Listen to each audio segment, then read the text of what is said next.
Last topic related to protecting the central nervous system is the blood-brain barrier. So the brain requires a ridiculous amount of oxygen and nutrients, and therefore a ridiculous amount of blood. This really cool plastinated cast of the blood vessels of the brain shows you how incredibly vascular the brain is. And of course, it's got the rest of the face as well. So the brain only accounts for about 2% of the body weight on average, but it consumes about 20% of the oxygen and about 20% of the glucose. And for those of you who remember 1610, it has almost zero capacity to do what we call anaerobic cellular respiration. So in the absence of oxygen, it is in trouble very quickly.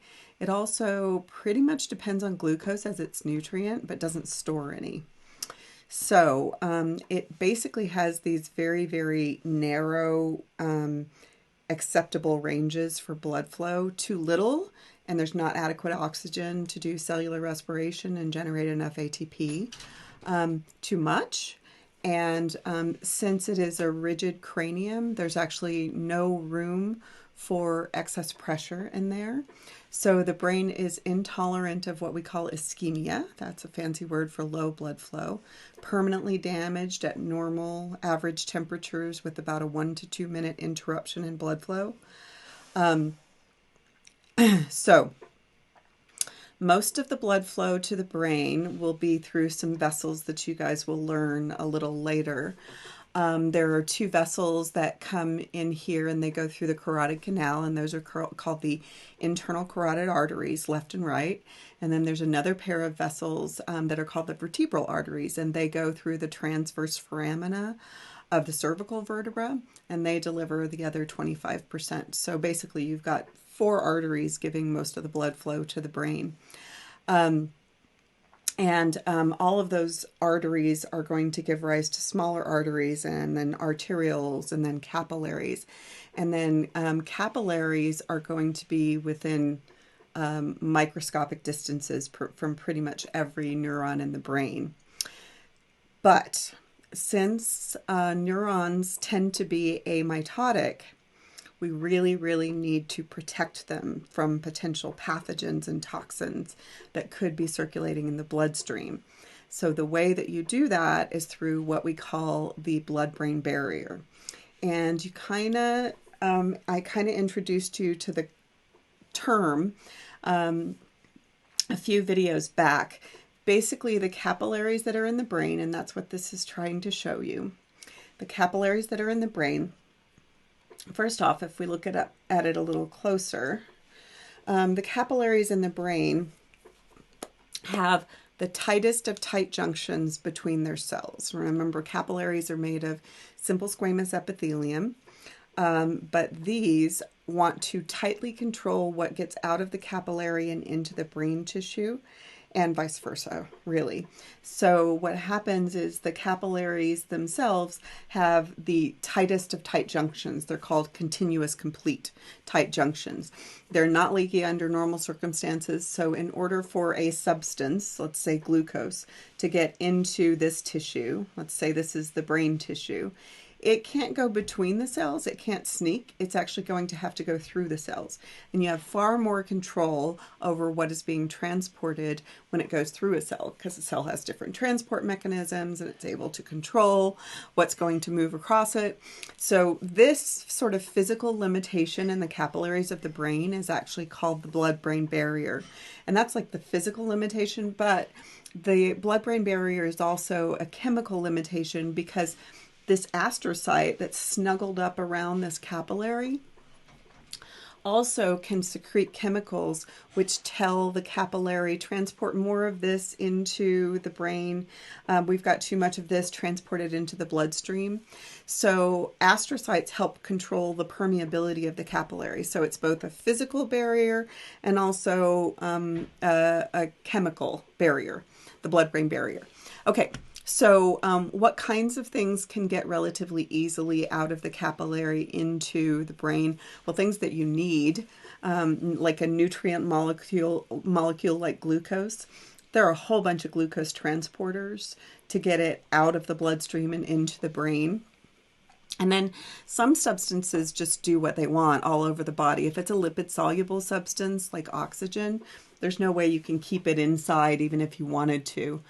Other lipid-soluble substances do move directly into the brain. Nicotine, alcohol is lipid-soluble. Anesthetics aren't generally used to impact the brain because there really aren't very many sensory receptors there. But when they are used, they could actually go straight through a capillary. And then other substances don't really pass easily with an intact blood-brain barrier. And sometimes this is great and sometimes it's not so great. Most proteins can't get out of the capillary into the tissue. And a lot of antibiotics can't get out of the capillary into the tissue, even when you needed them to. Now, pathogenic infections of the brain are rare, but they're certainly not unheard of. And then sometimes we actually know exactly what is missing in a part of the brain, and we know how to make it in the lab, but the blood-brain barrier prevents you from getting the substance from the blood into the brain tissue. A great example of that is with Parkinson's disease, there's a portion of the brain that stops being able to synthesize a certain neurotransmitter called dopamine. And the lack of dopamine will eventually cause the tremors associated with Parkinson's disease. Well, we know where dopamine is missing, and we know how to make dopamine in the lab, but we can't get dopamine through the blood-brain barrier. The best that they came up with for quite a while is that the precursor to dopamine is called L-DOPA, and that's lipid soluble, so that can get into the brain tissue. And that was successful at treating Parkinson's and diminishing some of the symptoms in the early stages of Parkinson, when you still had enough cells that could convert L-DOPA into dopamine. And then it just stops working when you don't have as many of those cells because it's not actually dopamine. It still needs to be converted. So the blood-brain barrier is, of course, really important for protecting the brain from pathogens, but it also kind of buffers what's going on in the bloodstream so that the brain doesn't really experience very many extremes. So after eating, your blood glucose is going to go up dramatically, but the blood-brain barrier can just change the glucose transport mechanism or speed so that you don't flood the brain with too much glucose. But then when you're exercising, your glucose levels will drop. But you want the brain to have the same amount of glucose, so you would just increase the transport into the brain. So it's kind of like buffering so that the brain is pretty much getting Goldilocks levels of everything that it needs as often as possible. A couple of clinical connections related to this. Inflammation of the brain, central nervous system, but via injury or infection makes these tight junctions not so tight and temporarily destroys the blood-brain barrier. Generally speaking, it's going to regenerate because this is epithelial tissue. And what happens then is with injury or infection, that's the time that a pathogen could make it out of the capillaries into the brain tissue. So what do you do if you've had a head injury? Well, you need to treat the inflammation because there isn't much room to swell in there. So quite often really aggressive steroids will be given. But then even if you didn't know if there was an infection, you'll take this opportunity to deliver antibiotics just in case. Prophylactic antibiotics, just in case. So you would deliver a powerful anti-inflammatory medication and antibiotics as well. So antibiotics can cross when that damage or inflammation has occurred. The resulting cerebral edema, which is like the swelling around the brain and the increased pressure from the fluid, can damage the brain. So really, really aggressive steroids are often used. Okay, let me tell you one cool thing that isn't in your notes, but it's pretty darn cool. They have figured out this, I think this was 2 years ago when this was first published.